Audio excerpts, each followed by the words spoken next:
Hi, ചാനലിലേക്ക് എല്ലാവർക്കും സ്വാഗതം. ഇന്നത്തെ വീഡിയോയിൽ പറയാൻ ഉദ്ദേശിക്കുന്നത് നിറയെ പേർക്ക് ഉണ്ടാകുന്ന ഒരു സംശയമാണ്. വളരെ കൺഫ്യൂസിങ് ആണത്, എല്ലാവർക്കും കൺഫ്യൂസിങ് തന്നെയാണത്. നമ്മൾ ചില സമയത്ത് ചോദ്യം ചോദിക്കുന്ന സമയത്ത് അവൻ വന്നോ പോയോ, അവൻ കഴിച്ചോ എന്ന് ചോദിക്കേണ്ടത് ഹാവ് വെച്ചിട്ടാണോ ചോദ്യം ചോദിക്കേണ്ടത്, അതോ ഡിഡ് വെച്ചിട്ടാണോ ചോദ്യം ചോദിക്കേണ്ടത്? ഈ സംശയം വരാൻ കാരണം ഹാവ് എന്നുള്ളതിലും പറയുന്നത് പാസ്റ്റ് തന്നെയാണ്. He has written A letter, അവൻ ഒരു കത്ത് എഴുതിയിട്ടുണ്ട്, അത് പാസ്റ്റാണ്, എഴുതി കഴിഞ്ഞിട്ടുണ്ട്. ഹി റോട്ട് എ ലെറ്റർ, ഇതിലും അർത്ഥം എന്താണ്? അവനൊരു കത്ത് എഴുതി. അപ്പോൾ രണ്ടും പാസ്റ്റ് ആയതുകൊണ്ട് ഹാവ് ഉപയോഗിക്കണോ ചോദ്യം ചോദിക്കുമ്പോൾ, അല്ലെങ്കിൽ ഡിഡ് ഉപയോഗിക്കണോ എന്നൊരു കൺഫ്യൂഷൻ വരും. പ്രസൻറ്റ് പെർഫെക്റ്റ് ആണ് ഹാവ് എന്ന് എഴുതിയിട്ടുണ്ട്, അത് എഴുതിയിരിക്കുന്നു, കുറേ സമയമായിട്ടില്ല, എങ്കിൽ അത് പാസ്റ്റ് തന്നെയല്ലേ. ഡിഡിലും പാസ്റ്റ് സിമ്പിളിലും അതെ. ഹി വെൻ ടു ബോംബെ, അവൻ ബോംബെക്ക് പോയി, അതും പാസ്റ്റ് തന്നെയാണ്. അപ്പോൾ ഈ ചോദ്യം ഒരാളോട് ചോദിക്കുമ്പോൾ നമ്മൾ ഡിഡാണോ ഉപയോഗിക്കേണ്ടത് ഹാവ് ആണോ ഉപയോഗിക്കേണ്ടത്? തീർച്ചയായിട്ടും എല്ലാവർക്കും കൺഫ്യൂഷൻ ഉണ്ടാവും, എനിക്കും ഒരുപാട് കൺഫ്യൂസ് ആക്കുന്ന ഒരു സംഭവം തന്നെയാണത്. പക്ഷേ ഇതിന് കുറച്ച് ഒരു കോമൺ റൂൾ ഉണ്ട്, അത് കുറച്ച് പഠിച്ചു വെച്ചാൽ വലിയ ആശ്വാസമാണ്, നമുക്ക് ഉപയോഗിക്കുമ്പോൾ വലിയ കൺഫ്യൂഷൻ വരില്ല. ആദ്യം നമ്മൾ പാസ്റ്റ് സിമ്പിൾ എന്താണെന്ന് മനസ്സിലാക്കണം. ഡിഡും ഹാവും പറയുന്നതിന് മുന്നേ പാസ്റ്റ് സിമ്പിൾ എന്ന് പറയുന്നത് ഒരു ആക്ഷൻ തുടങ്ങി അത് അതിൽ തന്നെ പാസ്റ്റിൽ തുടങ്ങിയിട്ട് പാസ്റ്റിൽ തന്നെ കംപ്ലീറ്റ് ആവുകയാണ്. പാസ്റ്റിൽ തുടങ്ങിയൊരു സംഭവം പാസ്റ്റിൽ കംപ്ലീറ്റ് ആയി, അതിനൊരു ഡെഫിനിറ്റ് ടൈമുണ്ട്. പാസ്റ്റ് സിമ്പിളിൻ്റെ കാര്യമാണ് പറയുന്നത്. ഡിഡ് ഉപയോഗിക്കേണ്ടത് വരേണ്ട സന്ദർഭങ്ങളിൽ നമ്മൾ ആലോചിക്കേണ്ട ഒരു കാര്യമാണത്. Past സിമ്പിളാണല്ലോ did. പാസ്റ്റിൽ തന്നെ ഒന്ന് തുടങ്ങി അത് പാസ്റ്റിൽ അവസാനിക്കുന്നു. And it hasn't got any relation or connection with the present. അതിന് പ്രസൻറ്റുമായിട്ടൊരു റിലേഷനും ഇല്ല, ഒരു ബന്ധവുമില്ല. പക്ഷേ കോൺട്രറി ടു ദിസ്, നമ്മുടെ പ്രസൻറ്റ് പെർഫെക്റ്റിൽ എങ്ങനെയാണ്? ഒരു സംഭവം പ്രസൻറ്റിൽ തുടങ്ങി, ഒരു സംഭവം പാസ്റ്റിൽ തുടങ്ങി, and still it is happening now, and it has got a connection or relation with the present. അതിന് പ്രസൻറ്റുമായിട്ടൊരു കണക്ഷൻ ഉണ്ട്, അത് പ്രസൻറ്റുമായിട്ടൊരു റിലേഷൻ ഉണ്ട്. അതിന് പാസ്റ്റിൽ തുടങ്ങി പ്രസൻറ്റുമായിട്ടൊരു റിലേഷൻ ഉണ്ട്, അതാണ് പ്രസൻറ്റ് പെർഫെക്റ്റ്. എന്നാൽ പാസ്റ്റ് സിമ്പിളോ പാസ്റ്റിൽ തുടങ്ങി പാസ്റ്റിൽ തന്നെ അവസാനിക്കുന്നു, അതിനൊരു ഡെഫിനിറ്റ് ടൈം ഉണ്ട്. എന്നാൽ പ്രസൻറ്റ് പെർഫെക്റ്റിന് ഇൻഡെഫിനിറ്റ് ആണ്. അപ്പോൾ നീ നിൻ്റെ ഹോംവർക്ക് ചെയ്തോ എന്ന് നമുക്ക് ഇംഗ്ലീഷിൽ ചോദിക്കാം. അത് രണ്ട് രീതിയിലും ചോദിക്കാം, ഒരു തെറ്റുമില്ല. പലപ്പോഴും പല ചോദ്യങ്ങളും നമ്മൾക്ക് ഡിഡ് ഉപയോഗിച്ചിട്ടും ചോദിക്കാം, ഹാവ് ഉപയോഗിച്ചിട്ടും ചോദിക്കാം, ഒരു കൺഫ്യൂഷനും വേണ്ട. നീ നിൻ്റെ ഹോംവർക്ക് ചെയ്തോ എന്ന് ധൈര്യമായിട്ട് ചോദിക്കാം, ഡിഡ് ഉപയോഗിച്ചിട്ടും ഹാവ് ഉപയോഗിച്ചിട്ടും ചോദിക്കാൻ കഴിയും. Did you finish your homework, നീ നിൻ്റെ ഹോംവർക്ക് ചെയ്തോ. Have you finished your homework, have you finished your homework, നീ നിൻ്റെ ഹോംവർക്ക് ചെയ്തോ തീർത്തോ, രണ്ടും ചോദിക്കാം. എന്നാൽ വെൻ ഉപയോഗിച്ചിട്ട് നിങ്ങൾ ചോദ്യം ഉണ്ടാക്കുമ്പോൾ, വെൻ എന്ന് വെച്ചിട്ടാണ് ചോദിക്കുമ്പോൾ എല്ലായ്പ്പോഴും ഡിഡ് ധൈര്യമായിട്ട് ഉപയോഗിക്കാം. When did you come, when did you write, when did you go. ഈ രീതിയിൽ നമ്മൾ ചോദ്യങ്ങൾ ചോദിക്കുമ്പോൾ ഡിഡ് ധൈര്യമായിട്ട് ഉപയോഗിക്കാം. ഒരു നിയമം നമ്മൾ പഠിച്ചു കഴിഞ്ഞു, അതിനൊരു ഡെഫിനിറ്റ് ടൈം ഉണ്ടാവും. ഏതിന്? പാസ്റ്റ് സിമ്പിളിൽ. I visited China wall in 2015, I visited. അപ്പോൾ ഇതിൻ്റെ ചോദ്യം എങ്ങനെയായിരിക്കും? Did you visit? ആ ഒരു ആക്ഷൻ അവിടെ തുടങ്ങി, and that hasn't got any relation with the present. അതിന് പ്രസൻറ്റുമായിട്ടൊരു കണക്ഷനും ഇല്ല, അത് അവിടെ തുടങ്ങി അവിടെ തന്നെ അവസാനിക്കുന്നു. And it has got A definite time, അതിനൊരു ഡെഫിനിറ്റ് ടൈം ഉണ്ട്. I visited China wall in 2015, ഒരു ടൈം ഞാൻ പറഞ്ഞു, 2015. അപ്പോൾ ഈ കഴിഞ്ഞു പോയ സമയങ്ങളെക്കുറിച്ചുള്ള ടൈം വേർഡുകളാണ് വരുന്നതെങ്കിൽ, ടൈം വേർഡുകൾ എന്ന് പറയുമ്പോൾ last month, last year, yesterday എന്ന് പറഞ്ഞ കഴിഞ്ഞ സമയങ്ങളെക്കുറിച്ച് പറയുന്നതല്ലേ. ഇത്തരം കാര്യങ്ങൾ എ ലിറ്റിൽ വൈൽ എഗോ എന്നുള്ള സംഭവങ്ങളൊക്കെ വരുമ്പോൾ ഇൻ 2050, ഇൻ 2020 കഴിഞ്ഞ കാലങ്ങളെക്കുറിച്ചുള്ള ടൈം വേർഡുകളാണെങ്കിൽ ഡിഡ് ഉപയോഗിച്ചിട്ട് ചോദ്യം ചോദിക്കുക. അപ്പോൾ നമ്മളൊരു മെയിൻ റൂൾ പഠിച്ചു കഴിഞ്ഞു. വെൻ വരുമ്പോൾ ഡിഡ് ഉപയോഗിക്കണം, അതുപോലെ തന്നെ last year, last month, in 2020, 2015 ഇതുപോലെ ടൈം വേർഡുകളാണ് വരുന്നതെങ്കിൽ ഡിഡ് ഉപയോഗിച്ചിട്ട് ചോദ്യങ്ങൾ ചോദിക്കാം. എന്നാൽ ഹാവ് ഉപയോഗിച്ചിട്ട് ചോദിക്കേണ്ട സന്ദർഭങ്ങൾ നമ്മൾ പറയാറില്ലേ? ആൾറെഡി, ദിസ് മന്ത്, അതും ടൈം വേർഡുകളാണ്. പക്ഷെ അത് സൂചിപ്പിക്കുന്നത് എന്താണ്? പ്രസൻറ്റിനെ സൂചിപ്പിക്കുന്നു. ശ്രദ്ധിക്കുക, ഈ വേർഡ് വരുമ്പോൾ ധൈര്യമായിട്ട് ഹാവ് ഉപയോഗിക്കുക. പിന്നെ ലൈഫ് എക്സ്പീരിയൻസ്, അത് പറയാം. അപ്പോൾ ഹാവ് ഉപയോഗിക്കേണ്ടത് ആൾറെഡി എന്ന് ഉപയോഗിക്കുമ്പോൾ ഹാവ് ഉപയോഗിച്ചിട്ട് ചോദ്യം ചോദിക്കണം.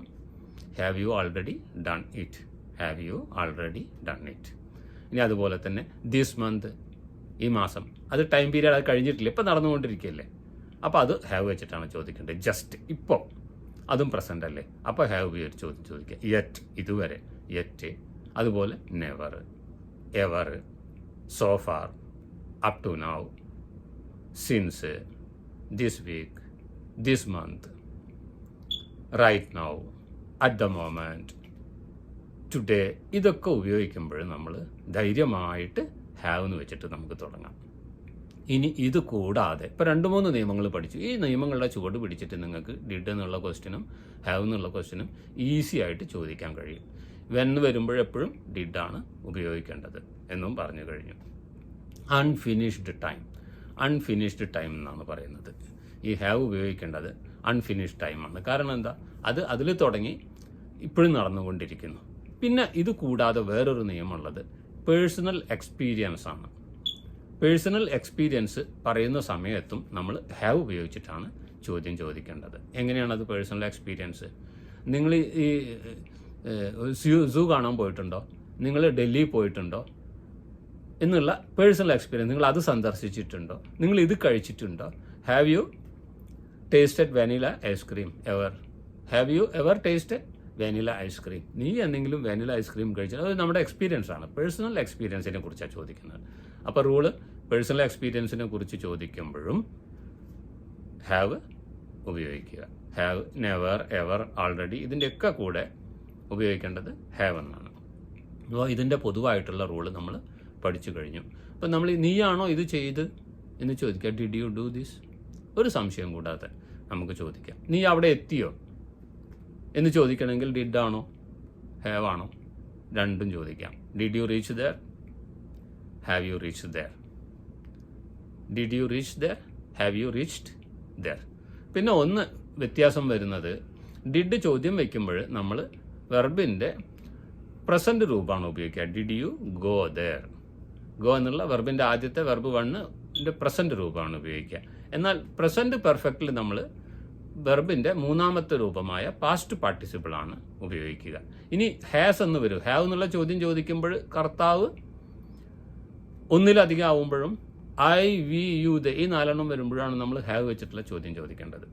അതല്ലാതെ കർത്താവ് ഹി, ഷീ, ഇറ്റോ അല്ലെങ്കിൽ മറ്റേതെങ്കിലും സിംഗുലർ ഫോമോ കർത്താവായിട്ട് വരുമ്പോൾ നമ്മൾ ഉപയോഗിക്കേണ്ട ഹാവ് അല്ല, ഹാസ് ആണ്. അപ്പോൾ അവൻ ചൈനയിൽ വിസിറ്റ് ചെയ്തിട്ടുണ്ടോ? Has he visited China? Visited എന്നുള്ളത് വെർബിൻ്റെ 3ാമത്തെ രൂപം ഉപയോഗിക്കണം. ഹാസ് എന്നുള്ളത് ഹി ആയതുകൊണ്ടാണ്. ഹാസ് ഒരാളാണ്. ഒന്നിലധികം ആവുമ്പോൾ ഹാവ് ആവും. അപ്പോൾ ഇവിടെ അതും ശ്രദ്ധിക്കണം. വെർബിൻ്റെ 3ാമത്തെ പാസ്റ്റ് പാർട്ടിസിപ്പിൾ രൂപമാണ് ഇതിൽ ഉപയോഗിക്കേണ്ടത്. അപ്പോൾ ലൈഫ് എക്സ്പീരിയൻസിനെ കുറിച്ച് പറയുമ്പോഴും കഴിഞ്ഞ സംഭവങ്ങളെ കുറിച്ചിട്ടും പിന്നെ ആൾറെഡി, ജസ്റ്റ് ഇതുപോലെ വരുമ്പോഴും പേഴ്സണൽ എക്സ്പീരിയൻസിനെ കുറിച്ച് പറയുമ്പോഴും ഒക്കെ ഏതൊക്കെയാണ് നമ്മൾ ഉപയോഗിക്കേണ്ടതെന്ന് ഇപ്പോൾ ക്ലിയർ ആയിട്ട് ഇവിടെ പറഞ്ഞു കഴിഞ്ഞു. ഇനി സംശയം ഉണ്ടാവില്ല എന്ന് വിചാരിക്കുന്നു. കഴിഞ്ഞു പോയ പീരിയഡിനെ കുറിച്ച് പറയുമ്പോൾ യെസ്റ്റർഡേ, ലാസ്റ്റ് നൈറ്റ്, ഇൻ 2015 എന്നതിനെ കുറിച്ച് പറയുമ്പോഴൊക്കെ ഡിഡ് ഉപയോഗിക്കുക. ഹാവ് ഉപയോഗിക്കാം പേഴ്സണൽ എക്സ്പീരിയൻസിനെ കുറിച്ച് പറയുമ്പോഴും. Have you ever tasted vanilla ice cream? Have you ever visited US? അപ്പോൾ ഈ രീതിയിൽ പേഴ്സണൽ എക്സ്പീരിയൻസിനെ കുറിച്ച് ചോദിക്കുമ്പോൾ ഹാവും, വെൻ എന്ന് വരുമ്പോൾ എപ്പോഴും ഡിഡും ആണ് ഉപയോഗിക്കേണ്ടത് എന്ന് ഓർമ്മിക്കുക. പിന്നെ എൻ്റെ ഗ്രാൻഡ് മദർ വിസിറ്റഡ് ജോർജിയ എന്ന് ഞാൻ പറയുകയാണ്. My grand mother visited Georgia എന്ന് പറഞ്ഞു കഴിഞ്ഞാൽ ഗ്രാൻഡ് മദർ ഇപ്പോൾ ജീവിച്ചിരിക്കുന്നില്ല. അതിന് ചോദിക്കുമ്പോൾ എന്താണ് ചോദിക്കുന്നത്? ഡിഡ് വെച്ചെന്നാണ്. അതിന് that hasn't got any connection with the present. അവർ മരിച്ചു കഴിഞ്ഞു, ഗ്രാൻഡ് മദർ മരിച്ചു കഴിഞ്ഞു. അപ്പോൾ അവർ ഇനി വിസിറ്റ് ചെയ്യില്ല. അപ്പോൾ ഇത്തരം സന്ദർഭങ്ങളിൽ അതിനൊരു കണക്ഷനും ഇല്ല. ഇത്തരം സന്ദർഭങ്ങളിൽ ഡിഡ് വെച്ചിട്ടാണ് ചോദിക്കേണ്ടത്. ഐ വിസിറ്റഡ് 3 times ജോർജിയ എന്ന് പറയുമ്പോൾ എനിക്ക് ഇനിയും വിസിറ്റ് ചെയ്യാം. അൺഫിനിഷ്ഡ് ടൈം, എനിക്ക് ഇനിയും വിസിറ്റ് ചെയ്യാം. മരിച്ചിട്ടില്ല, ഞാൻ ജീവിച്ചിരിക്കുകയാണ്. അപ്പോൾ ഇനി അതിന് ചോദ്യം ചോദിക്കുമ്പോൾ എന്നോട് ചോദിക്കേണ്ടത് ഹാവ് യു എന്ന് വെച്ചിട്ടാണ് ചോദിക്കേണ്ടത്. കാരണം ഞാൻ ഇനിയും വിസിറ്റ് ചെയ്യാം. പക്ഷേ ഗ്രാൻഡ് മദർ മരിച്ചു കഴിഞ്ഞു, അവരിനി വിസിറ്റ് ചെയ്യാൻ അവർക്ക് കഴിയില്ല. അപ്പോൾ അതിനെ ഡിഡ് വെച്ചിട്ടും ഞാൻ എന്നെക്കുറിച്ച് പറയുമ്പോൾ എന്നോടൊരാൾ ചോദിക്കുകയാണ് ഹാവ് യു വിസിറ്റഡ് എന്നാണ് എന്നോട് ചോദിക്കുന്നത്. ഡിഡ് ഉപയോഗിക്കാൻ പാടില്ല, കാരണം എനിക്ക് ഇനിയും വിസിറ്റ് ചെയ്യാം. അൺഫിനിഷ്ഡ് ആക്ഷനാണ് അത്. എനിക്ക് ഇനിയും വിസിറ്റ് കഴിയാം, ഇനി വിസിറ്റ് ചെയ്യാം, അൺഫിനിഷ്ഡ് ആണ്. അത് ഒരു പ്രസൻറ്റുമായിട്ടൊരു കണക്ഷൻ ഉണ്ട്. കാരണം ഞാൻ ജീവിച്ചിരിക്കുന്നുണ്ട്, ഞാൻ മുമ്പ് വിസിറ്റ് ചെയ്തു, ഇനി എനിക്ക് വിസിറ്റ് ചെയ്യാം, ഞാൻ ജീവിച്ചിരിക്കുന്നുണ്ട്, പ്രസൻറ്റുമായിട്ടൊരു കണക്ഷൻ ഉള്ളത് കൊണ്ട് എന്നോട് ചോദിക്കുമ്പോൾ ഹാവ് ഉപയോഗിച്ചിട്ടാണ് ചോദിക്കേണ്ടത്. ഇതാണ് അതിൻ്റെ വ്യത്യാസം. പാസ്റ്റിൽ തുടങ്ങി പ്രസൻറ്റിൽ അത് വീണ്ടും സംഭവിച്ചുകൊണ്ടിരിക്കുക, വീണ്ടും സംഭവിക്കുക. അതിനുള്ള ചോദ്യങ്ങൾ ചോദിക്കേണ്ടത് ഹാവ് വെച്ചിട്ടാണ്. Thank you. എല്ലാവർക്കും മനസ്സിലായിട്ടുണ്ടാവും, ഒരു ഡൗട്ടും ഇനി ഉണ്ടാവില്ല എന്ന് വിചാരിക്കുന്നു. ധൈര്യമായിട്ട് ഈ പറഞ്ഞ റൂളുകൾ വെച്ചിട്ട് ഡിഡും ഹാവും ഉപയോഗിക്കുക. എല്ലാവർക്കും നന്ദി, നമസ്കാരം. ചാനൽ ആദ്യമായിട്ട് കാണുന്നവരാണെങ്കിൽ ചാനൽ സബ്സ്ക്രൈബ് ചെയ്യാൻ മറക്കരുത്. അതുപോലെ തന്നെ ഇഷ്ടപ്പെട്ടുവെങ്കിൽ ലൈക്ക് ചെയ്യാനും ഷെയർ ചെയ്യാനും മറക്കരുത്. വീണ്ടും അടുത്ത വീഡിയോയിൽ കാണാം, കുറച്ച് പുതിയ സെൻറ്റൻസുകളുമായിട്ട്. അതുവരെ എല്ലാവർക്കും നന്ദി, നമസ്കാരം.